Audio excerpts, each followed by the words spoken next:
Efirdə Telegrafın 15:00-a olan xəbər buraxılışıdır. Günün bu saata olan mühüm xəbərlərini təqdim edirik. Paşinyandan şok açıqlama. Rusiyaya bu işdə yardım etmirik. Ruslar savaşdan yorulub. Ona görə Putin bunu dedi. İrana şok. ABŞ Tehrana cavab verdi və 5 şərt irəli sürdü. VUF 13 Bakı modeli Azərbaycan qlobal urbanizasiya siyasətini formalaşdırır. Ermənistan Avropa Birliyinin Rusiyaya qarşı sanksiyalarına qoşulmayacaq. Bu sözləri Ermənistanın baş naziri Nikol Paşinyan jurnalistlərə açıqlamasında deyib. Biz bəyan etmişik ki, sanksiya rejiminə qoşulmayacağıq. Bu mövqe həm Rusiya, həm də Avropa Birliyinə açıq şəkildə bildirilib. Ermənistanın öz siyasi xətti var. Avropa Birliyində Ermənistanın Rusiyaya sanksiyalardan yayınmaqda kömək etməsi ilə bağlı şübhələr olub. Lakin bu iddiaları aradan qaldırmaq üçün Avropa ekspertləri ölkəyə dəvət edilib və onların rəyinə əsasən belə halların olmadığı təsdiqlənib. O qeyd edib. Amerika Birləşmiş Ştatlarının İranın təkliflərinə verdiyi cavabda Vaşinqtonun 5 əsas şərti əksini tapıb. Bu barədə İranın Fars agentliyi məlumat yayıb. ABŞ-nin əsas 5 şərti aşağıdakılardır. ABŞ İrana heç bir kompensasiya və ya zərər ödəməyəcək. İran 400 kiloqram zənginləşdirilmiş uranı ABŞ-yə təhvil verməlidir. İranın bütün nüvə obyektlərindən yalnız biri fəaliyyətini davam etdirə bilər. ABŞ dondurulmuş İran aktivlərinin hətta 25%-ni belə ləğv etməyə hazır deyil. Müharibənin bütün istiqamətlərdə dayandırılması danışıqların davam etməsindən asılı olacaq. Vurğulanır ki, hətta bu şərtlər yerinə yetirilsə belə, ekspertlər ABŞ və İsrailin hərbi əməliyyatlar təhdidinin qalacağına inanırlar. Qeyd edək ki, İran etimadın bərpası üçün 5 ilkin şərt irəli sürmüşdü. Livan da daxil olmaqla bütün cəbhələrdə müharibənin tamamilə dayandırılması, İran əleyhinə sanksiyaların ləğvi, xaricdə bloklanmış İran vəsaitlərinin dondurulmasının ləğvi və geri qaytarılması, müharibə nəticəsində dəymiş ziyana görə kompensasiya, İranın Hörmüz boğazı üzərində suveren hüquqlarının tanınması. Putinin müharibənin tezliklə bitəcəyini açıqlamasına baxmayaraq, Kreml güzəştə getməyə hazır olmadığından münaqişə əslində uzun müddət davam edəcək. Bunu Birmingham Universitetinin professoru Lucas Scott deyib. Putinin güya yaxınlaşan sülhlə bağlı bəyanatının mediada yaratdığı ajotaj onun dediklərinin əsl mahiyyətinə uyğun gəlmir. Rusiya diktatoru qazanılan qələbədən və ya yekun atəşkəs haqqında razılaşmadan birbaşa danışmadı. Müharibənin başa çatması ilə bağlı ifadə 45 dəqiqəlik çıxışın sonunda səsləndi və çıxışın əsas hissəsi deyildi. Bir çox Rus işğaldan yorulub və hər şeyin bitməsini istəyir. Ona görə də Putinin hər şeyin tezliklə bitəcəyini söyləməsi məntiqlidir. O bildirib. Qeyd edək ki, Vladimir Putin Ukraynalı həmkarı Volodimir Zelenski ilə təkcə Moskvada deyil, həm də üçüncü bir ölkədə görüşməyə hazır olduğunu söyləmişdi.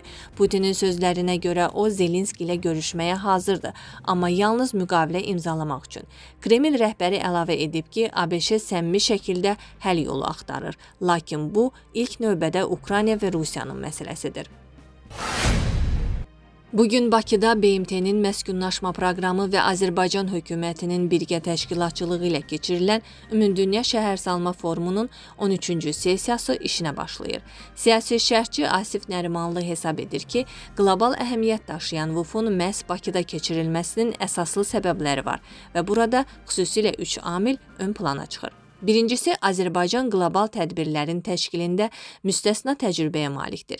2010-cu ildən sonra Bakı beynəlxalq səviyyəli müxtəlif tədbirlərə, siyasi, iqtisadi, idman, mədəniyyət, ekologiya, bir sözlə bütün sferaları əhatə edən mərasimlərə ev sahibliyi edib. COP29-un paytaxtımızda yüksək səviyyədə təşkili bunun nəhəng nümunələrindən biridir. İkincisi, Bakı qlobal problemlərin müzakirə edilməsi və həll yollarının tapılmasında dialoq platforması rolunu oynayır. Üçüncüsü, bəşəriyyətin çətinliklərlə üzləşdiyi müasir dövrdə problemlərə siyasi ambisiyaları kontekstində yanaşan bir çox ölkələrdən fərqli olaraq Azərbaycan daha gözəl dünyanın qurulması, qlobal problemlərə qarşı həll yollarının tapılmasına öncüllük edir. koronavirus bəlasına qarşı qlobal həmrəylik, vaksinlərin bərabər paylanılması təşəbbüsləri, COP tarixində ekoloji fəlakətlərlə mübarizənin effektiv formada təşkili üçün imza atılan ilklər yaxın tarixin hadisələridir. Bakı bu dəfə qlobal urbanizasiya problemlərinin həll edildiyi mərkəz kimi dünyanın gündəmindədir. Urbanizasiya qlobal tendensiya olmaqla yanaşı ciddi çətinliklər də yaradır. Sənayenin və müasir texnologiyaların inkişafı fonunda şəhərlərə axın memarlıqdan tutmuş sosial-iqtisadi münasibətlərə qədər geniş spektrdə çağırışları ortaya çıxarır. Xüsusilə əhali sayının artırılmasının şəhərlərin genişlənməsinə tərəfləri fonunda. Şəhərlərin genişlənməsi yaxud yeni şəhərlərin salınmasında düzgün arxitekturanın qurulması.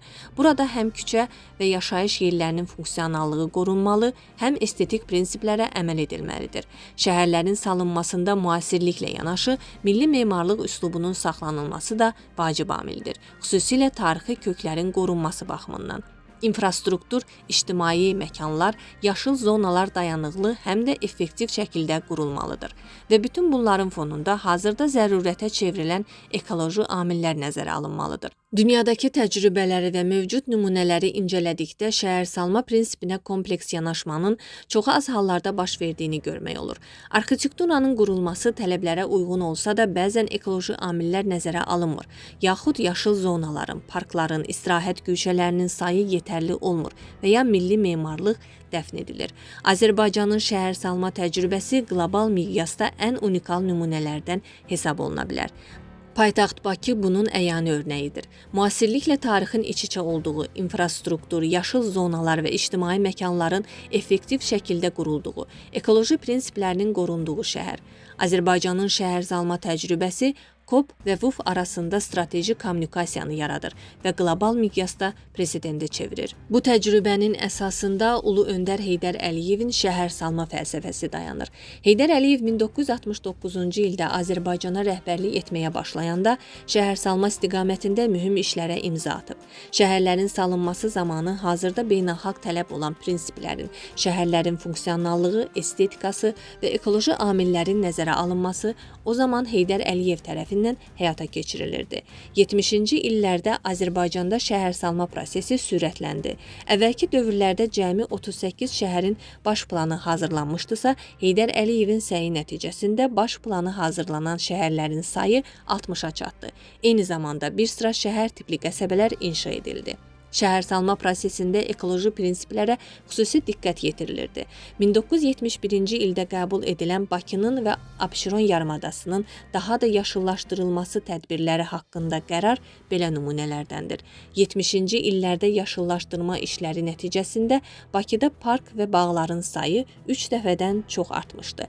Eyni prinsiplərə uyğun işlər Respublikanın hər yerində, Gəncədə, Sumqayıtda, Mingəçevirdə, Lənkəranda, Astarada, Kəlbəcərdə, Laçında, Naxçıvanda və digər şəhərlərdə də həyata keçirilirdi.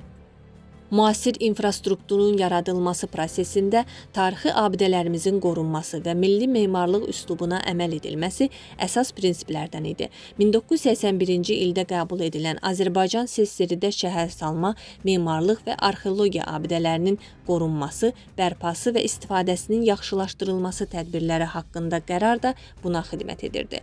Ulu Öndər Heydər Əliyev 1993-cü ildə yenidən hakimiyyətə qayıdandan sonra Azərbaycanda şəhərsalma işləri yeni vüsət aldı. 1993-2003-cü illər Respublikada nəhəng yenidən qurma prosesi həyata keçirildi.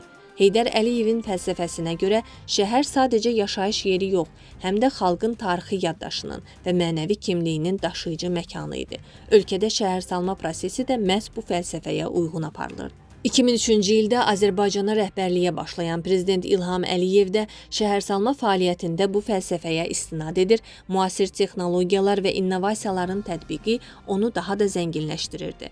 Tarixlə müasirliyin harmoniyası, insan amilinə hesablanmış arxitektura, funksionallıq və dayanıqlılıq, milli memarlıq üslubunun saxlanılması, ətraf mühitin qorunması və ekoloji prinsiplərə əməl edilməsi.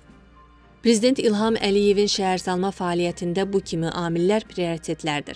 Heydər Əliyev mərkəzi, Bakı bulvarı, Alov qüllələri, Ağşəhər, Dağüstü park, müasir tikililər, əlçatan nəqliyyat, genişləndirilən və yenidən qurulan Bakı metrosu, parklar, xiyabanlar, hər yaşayış binasının həyətində istirahət güşələri, qorunan və yeni salınan yaşıl zonalar və öz qədimliyi ilə ucalan möhtəşəm içəri şəhər. Qala divarlarının arasında müasir bulvarın uzandığı Xəzərə doğru boylanan əsrlərin qız qalası. Bakı dünyanın ən gözəl şəhərlərindən olmaqla yanaşı, şəhərsalma təcrübəsində unikal nümunələr arasındadır.